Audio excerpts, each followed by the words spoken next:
Hey there, clever crew. Welcome to the Courage to Be Clever. We are back today for the second part of this three-part DIY series. Let's tackle the cabinet and counter, and we'll be adding a bit of sparkle to this area. If you missed episode 1, let's go check it out for the prep work and initial transformation and painting the bathroom. And just a reminder that I'm a DIY person and I provide tips and tricks. I am not a licensed contractor and not a sponsor for the tools and products I'm using in this episode. And our supplies for today, we'll be using a variety of products. We've got some TSP or degreaser to clean the cabinet and remove buildup. Using Paint Beyond for painting the cabinets.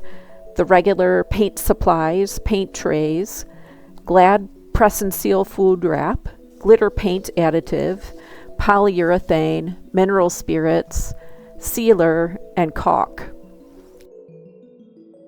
Talk about the prep work for clearing out the cabinets, organizing, and getting rid of anything that's not being used or is outdated.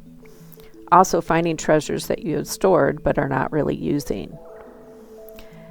This again is prep work where we're cleaning and degreasing the cabinets, which are the keys to success when using this paint. Also giving it time to dry as well. As I said in episode 1, prep, and additional prep will help us along the way.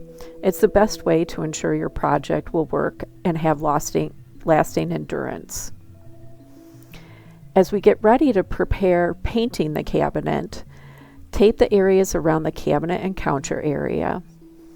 The tip for today is that using that small paint tray, if you use Glad press and seal wrap to line the tray, it will make for easier cleanup, and such a small thing like that helps make the process easier.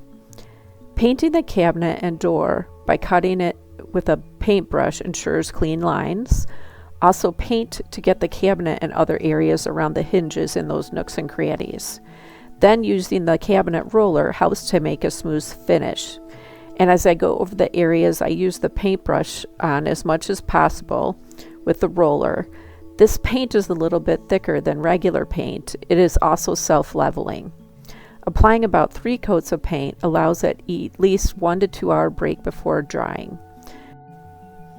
And now let's get ready to paint the counter. I use the same cabinet paint to paint a base for the counter. I have Formica countertops.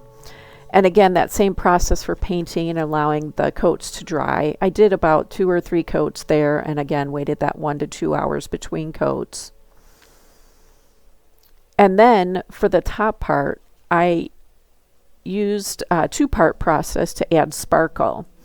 I have glitter paint additive, and I mixed it in the cabinet paint in the paint tray. As you can see that it started to add some sparkle to the top of the counter.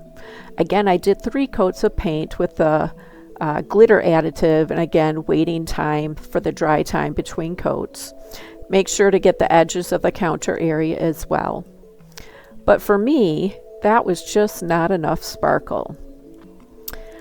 I also have this really cool glitter paint. I use this iridescent glitter paint for another 3 coats using the paintbrush, a little to cut in, and then the cabinet roller. This paint goes on nicely, and just make sure to even it out as you paint. Again, I waited a little bit longer between dry time on the paint for this, just because it's really tacky, so waiting really helps. To give the paint or the counter a strong finish after applying all the glitter, I applied a polyurethane with a gloss finish. And again, used another 3 coats just to give a really thick coverage. The polyurethane needs mineral spirits to clean up as well. Also for the bathroom cabinet, I applied a paint sealer and focused on the main touch point areas there. And this is also a really cool and economical way to refinish your bathroom counter. Plus, not everyone has sparkle in their countertop. As you can see, my cat assistants agree as well. Also, I spent time putting caulk around the sink area. You can tell that I'm not a pro, but I did get the job done. I used a product to seal from a tube rather than the regular caulk gun, and I used a caulk tool to smooth out the caulk around the areas of the sink. It turned out pretty well, and I'm happy with the results. And the next focus we'll be working on is the backsplash area. Again, adding more decor to the top of the counter area. For the backsplash, I decided to use peel and stick wallpaper. It's easy to apply. You can measure it, how high it needs to go, and you use the markings on the back of the paper to cut a straight line. I began applying the wallpaper by peeling in small sections the backing and then applying. It can be adjusted as you go, but the goal is to keep a straight edge at the bottom. You can use some sort of straight edge to go over the area to smooth out the bubbles as well. Around the mirror, again, I did use a straight edge to cut to kind of get things to adhere and take away the excess wallpaper. To finish off the look, I used some silver trim molding. It's a peel and stick and really flexible to use.